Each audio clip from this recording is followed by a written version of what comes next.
Good morning students. आइए हिंदी की online classes में आपका स्वागत है। रचना या संरचना के आधार पर क्रिया के भेद के बारे में आज आप पढ़ेंगे कि रचना के आधार पर क्रिया के कितने भेद होते हैं। लिखते हैं रचना के आधार पर, रचना या संरचना के आधार पर,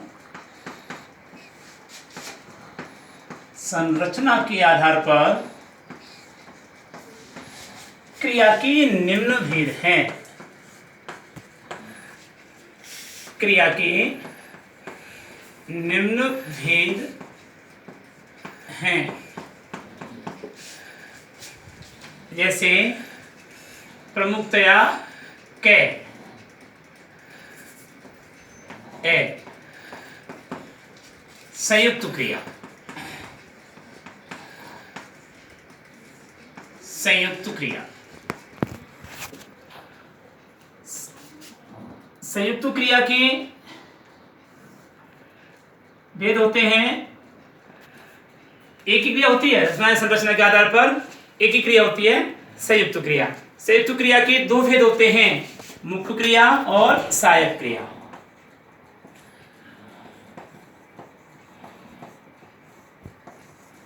मुख्य क्रिया और दूसरा सहायक क्रिया।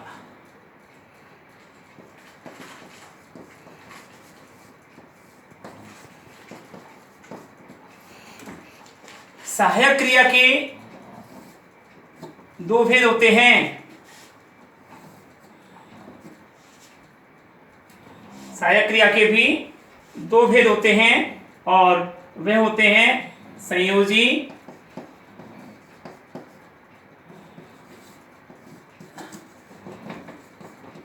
और रंजक क्रिया।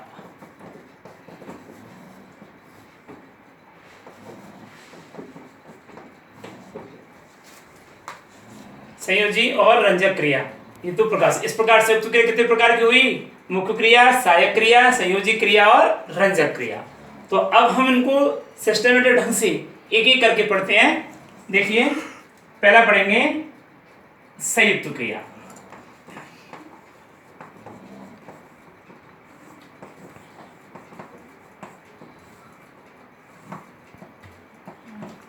संयुक्त क्रिया, दो या दो से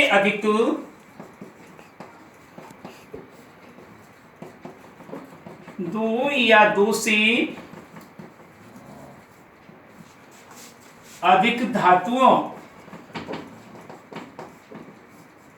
या क्रियापदों के योग से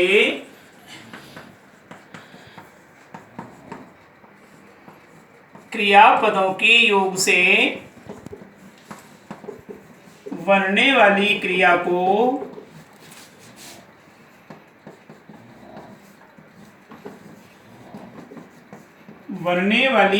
को संयुक्त क्रिया कहते हैं।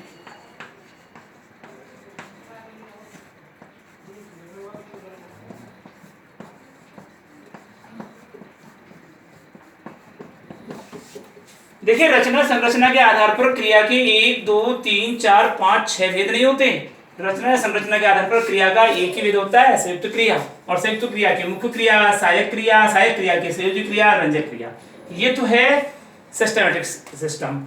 और अगर आप ये कहेंगे कि संयुक्त क्रिया, मुख्य क्रिया, सहायक क्रिया, संयोजी क्रिया, रंजक क्रिया, ये 4-5 भेद होते हैं, तो वो उत्तर वनस्पत इसके सही नहीं है। तो आपका उत्तर ये सही रहेगा, संयुक्त क्रिया एक प्रकार की, रचना के आधार पर क्रिया एक प्रकार की होती है, संयुक्त क्रिया और संयुक्त क्रिया के ये उपभाग है, उपभेद है। तो दो या दो से अधिक धातुओं या क्रियापदों के योग से बनने वाली क्रिया को ही संयुक्त क्रिया कहते हैं। जैसे उदाहरण देखिए,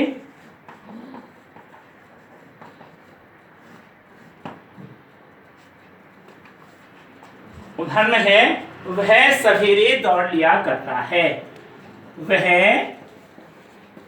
सवेरे दौड़ लिया करता है।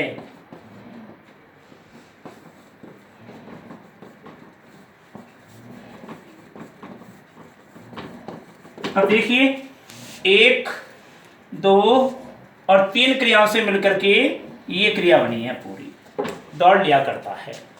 इसलिए यहाँ पर एक से अधिक क्रियाओं का मिलन हुआ, एक से अधिक क्रियाओं के सहयोग से ये क्रिया बनी है, यहाँ संयुक्त क्रिया कहलाती है। दौड़ना, लेना और करना, ये 3 प्रकार की क्रियाओं से मिलकर के ये क्रिया बनी है, उसको हम संयुक्त क्रिया कहते हैं। वह पढ़ लिया करता है, वह पढ़ लिया करता है, वह पढ़ लिया करता है। ये क्रियाएं संयुक्त क्रिया के रूप हैं। पढ़ लिया करता है संयुक्त क्रिया का रूप है। संयुक्त क्रिया के भेद देखिए।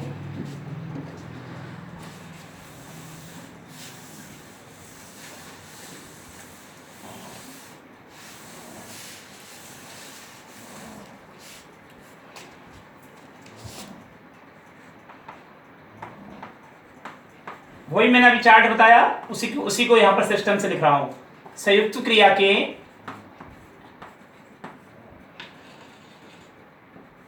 निम्न 2 उपभेद होते हैं।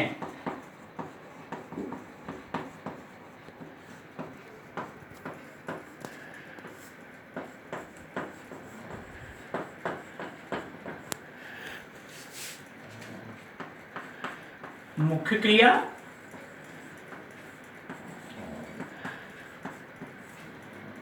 और दूसरा सहायक क्रिया।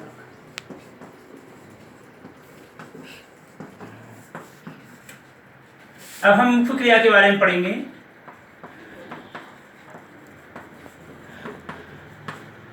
मुख्य क्रिया किसे कहते हैं? मुख्य क्रिया के बारे में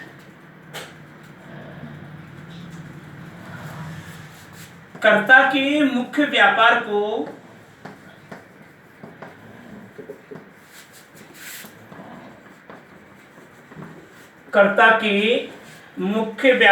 को व्यापार का मतलब स्वभाव, प्रकृति,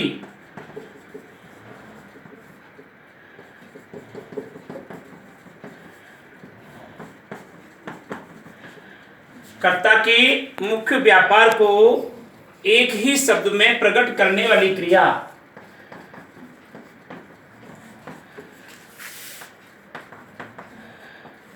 एक ही शब्द में प्रकट करने वाली क्रिया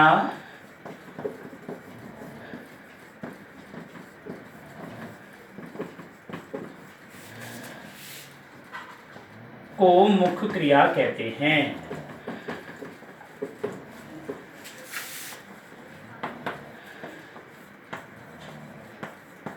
मुख्य क्रिया कहते हैं। अर्थात कहने का मतलब यह हुआ कि किसी कर्ता के करने या होने का बोध, अर्थात किसी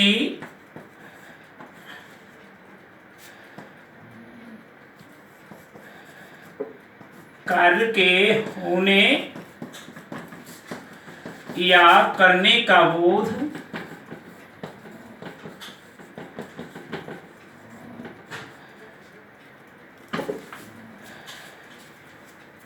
एक शब्द में प्रकट करने वाले का बोध एक शब्द में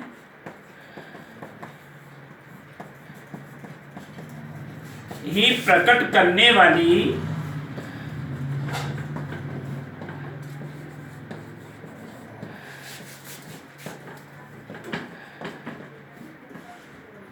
क्रिया मुख्य क्रिया कहलाती है।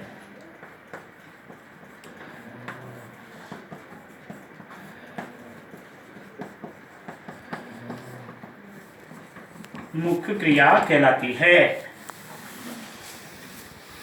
क्या मतलब हुआ कि वाक्य में कर्ता का जो किए जाने वाला कार्य है वह कार्य एक शब्द में ही प्रकट किया जाना है, तो एक शब्द में प्रकट करने वाली क्रिया को ही मुख्य क्रिया कहते हैं। देखिए उदाहरण से स्पष्ट होगा।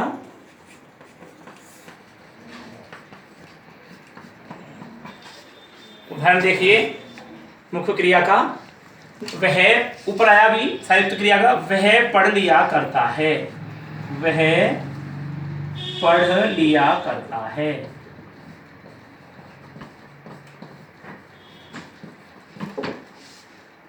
तो मुख्य कार्य क्या हो रहा है? तो मुख्य कार्य होना है पढ़ने का। तो यहाँ पर पढ़ना मुख्य क्रिया है। जो मुख्य कार्य होता है, एक ही शब्द में कर्ता के कार्य को होना, करने आदि का बोध कराया जाता है, तो वह पढ़ से यानी पढ़ने से वह पढ़ता है, पढ़ रहा है। और लिया करना, ये तो क्या है? संयुक्त क्रिया का रूप हो गया, और ये सहायक क्रिया का रूप हो गया, और ये है मुख्य क्रिया। तो संयुक्त क्रिया में मुख्य क्रिया और सहायक क्रिया को जब समझते हैं तो कर्ता के द्वारा किए जाने वाले कार्य को एक ही शब्द में प्रकट करने वाली क्रिया को मुख्य क्रिया कहते हैं। तो यहाँ पढ़ना मुख्य क्रिया का रूप हुआ। ठीक है, अंडरलाइन कर लो, पढ़ना मुख्य क्रिया का रूप हुआ। उसे आने दिया जा सकता है, उसे आने दिया जा सकता है।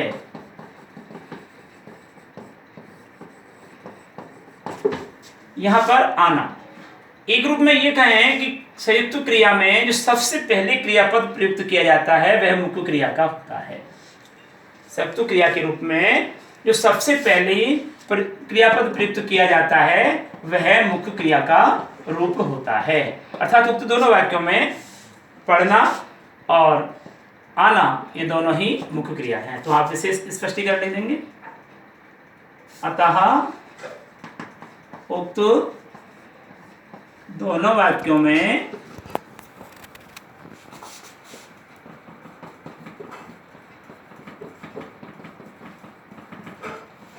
पढ़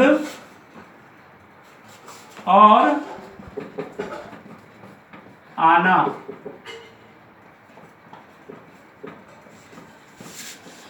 मुख्य क्रिया का रूप है।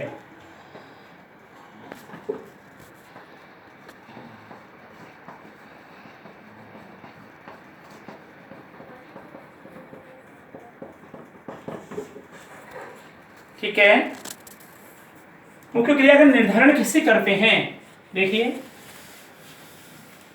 मुख्य क्रिया का निर्धारण कैसे किया जाता है? तो देखिए, मुख्य क्रिया का निर्धारण करते समय हमें निम्न बातों को ध्यान रखना चाहिए। पहला पॉइंट है, मुख्य क्रिया का निर्धारण करते समय मुख्य क्रिया का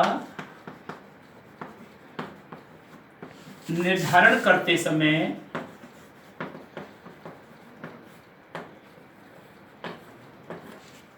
कर्ता और क्रिया की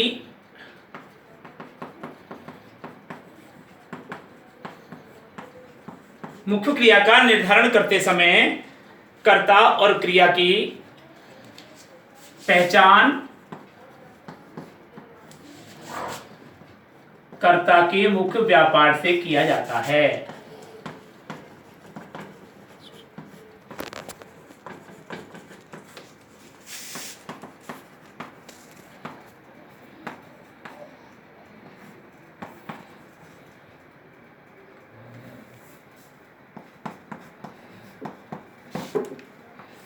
यानी कि कर्ता के मुख्य व्यापार से मुख्य क्रिया का निर्धारण किया जाता है। भावार्थ ये हुआ, कर्ता के मुख्य व्यापार से मुख्य क्रिया का निर्धारण किया जाता है। क्रियापद के अर्थ को देखकर, दूसरा क्रियापद के अर्थ को देखकर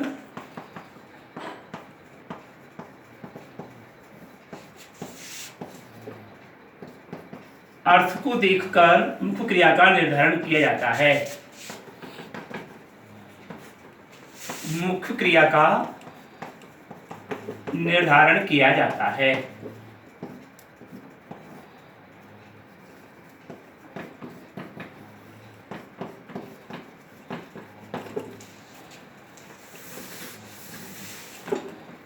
उधर देखिए, लता विद्यालय से आ चुकी है।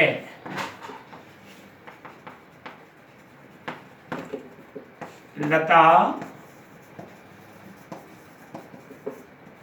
विद्यालय से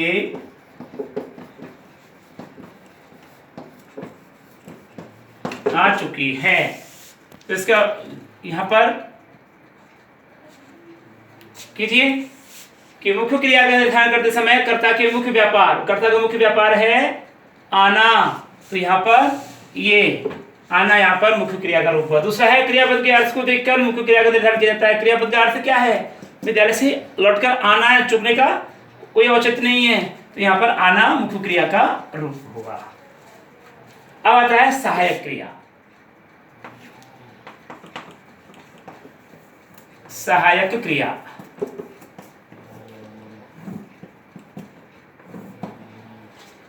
सहायक क्रिया में देखिए काल या समय का, काल या समय का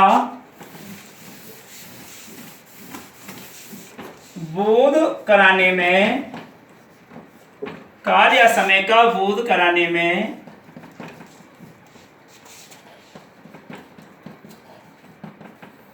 मुख्य क्रिया की सहायता करने वाली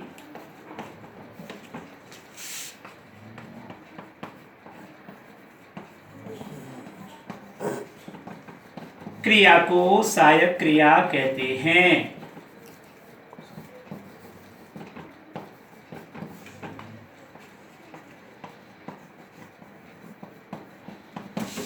काल या समय का बोध कराने में मुख्य क्रिया की सहायता करने वाली क्रिया को सहायक क्रिया कहते हैं। अर्थात वह क्रिया जो मुख्य क्रिया की सहायक होती है,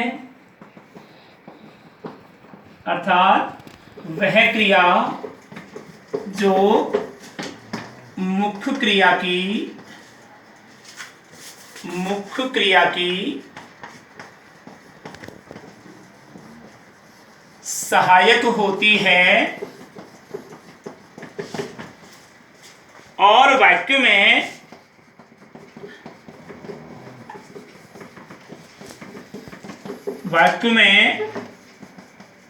समय या काल का बोध कराती है।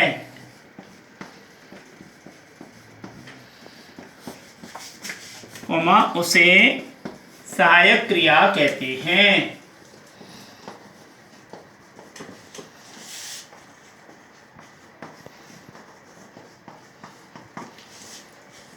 क्या दोबारा सुनिए, काल या समय का बोध कराने में मुख्य क्रिया की सहायता करने वाली क्रिया को सहायक क्रिया कहते हैं। अर्थात वह क्रिया जो मुख्य क्रिया की सहायक होती है और वाक्य में समय या काल को बोध कराती है, उसे सहायक क्रिया कहते हैं।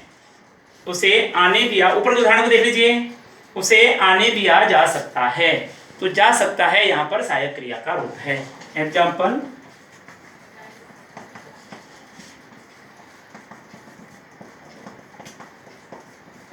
उसे आने दिया जा सकता है। अब देखिए, यानी कि टाइम ऑफ पीरियड यहां पर सूचित किया जा रहा है, दिया जा सकता है। आना यहां पर मुख्य क्रिया सूचित हो ही गया, तो ये सहायक क्रिया का रूप है। उसे आने दिया जा सकता है। वह पढ़ लिया करता है, वह पढ़ लिया करता है। यहां पर पढ़ना मुख्य क्रिया है, लिया करता है सहायक क्रिया है।